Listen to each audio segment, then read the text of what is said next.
చితిపై బతికొచ్చాడు.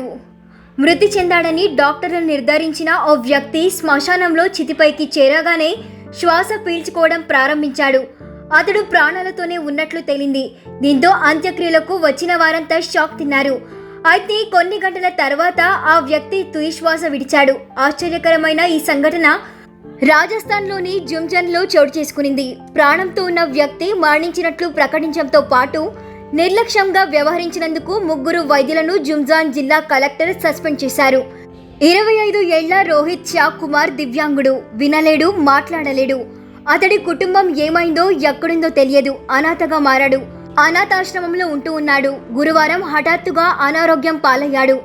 జుంజాన్ ఆసుపత్రిలోని emergency వార్డుకు తరలించారు. ఐసీయూలో చేర్చి చికిత్స ప్రారంభించారు. మెరుగైన చికిత్స కోసం శుక్రవారం జైపూర్లోని ఎస్ఎంఎస్ ఆసుపత్రికి తరలిస్తుండగా మధ్యలోనే ప్రాణాలు విడిచాడు.